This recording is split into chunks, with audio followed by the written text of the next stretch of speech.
नमस्कार दर्शक बंधु प्रियदर्शिनी होमफूड चैनल को आपण मानक पुणी थे अनेक अनेक स्वागत। तो आज मुझे आपण मान शेयर करी मसूर डाली अंडार ये रेसिपी। तो आपण मैंने ये रेसिपी को मात्र 5 मिनिट बन पारे। ता छड़ा ये रेसिपी को ना आपण मैंने भात रुटी परोटा सबुत आपण मैंने खाईपारे। तो चलतु आज रेसिपी को स्टार्ट करवा और रेसिपी जब भल लगे वीडियो को लाइक करने सहित मो चैनल जदि आपण मैंने नुआ अच्छा सब्सक्राइब करना चैनल को सब्सक्राइब करनी। तो प्रथमे आमे बनइबा अंडार भुजिया। से मु सोरिष तेल 2 चामच नहीं गरम कर सारापर जीरा आड कर जीरा भल भाव फुटीगला 3टी अंडा नहीं जाइए। अंडारे मुझे पियाज हलदी गोलैकी आम अंडार आमलेट तैयार करवा। तापर आम अंडार पीस गुड़ाक बड़ बड़ साइज रखिकी भाजवा। भुजिया माने आपण मैंने पूरा को छोट पीस करें माने पूरा गुंड करदेवेनि टी बड़ बड़ पीस रही कौन हम ना आम जो तड़काटा से अंडार टेस्टा पाइपर। ता छड़ा देखापी सुंदर लगे। यह आम भल भाव टे भाजी नवा जमती अंडार आइंसिया स्मेलटा चली। दर्शक बंधु एबे तो गरम दिन पलि आसलानी माने गरम बहुत जोर होची।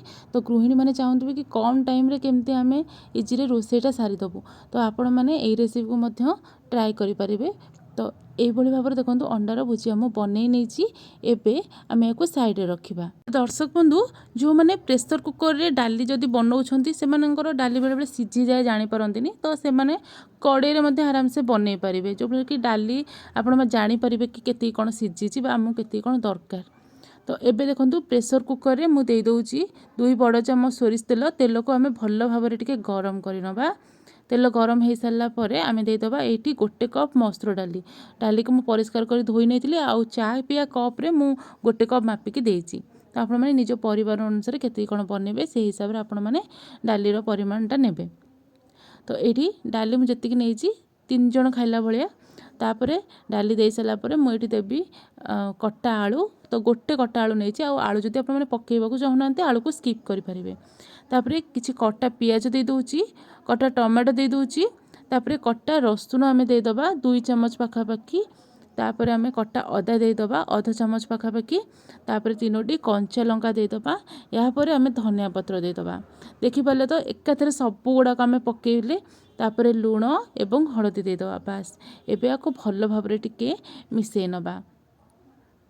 तो आपण मैंने कंचा तेल ऊपर पकई पारे तेल गरम न करिकी। तो मुझे गरम करदेली कारण मत लगे जे काले तेलटा आमर कंचालिया स्मेल हम। तो से मु तेलटा को टिके गरम कर नहीं।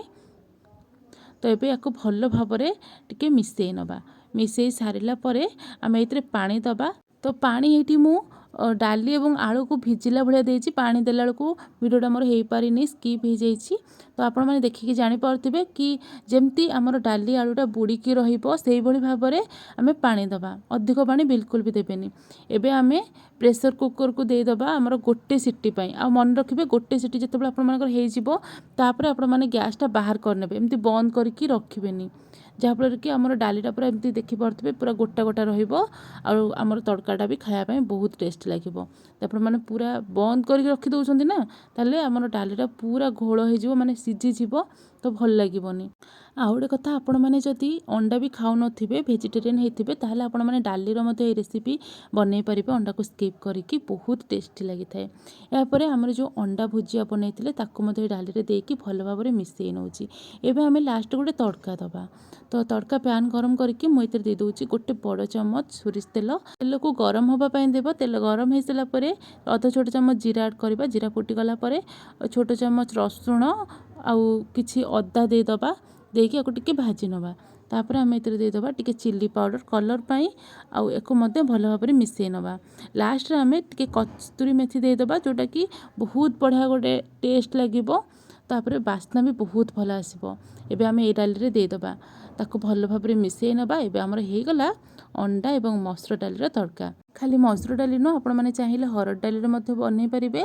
किंतु आपण मैंने ये 1 सीटी देते तो हरड़ डाली आप 2टी सीटी देवे जेहेतु टिके डाली बड़ थाए। आशा करुच्ची आज रेसिपी आपण मानक निहाती पसंद आसथिबो। पसंद आसले वीडियो को लाइक करंतु शेयर करंतु टिके कमेंट करी जणातु केमती कौन लगिला। आ नुआ जदि अछंती चैनल टी को सब्सक्राइब करंतु। रहूची नमस्कार।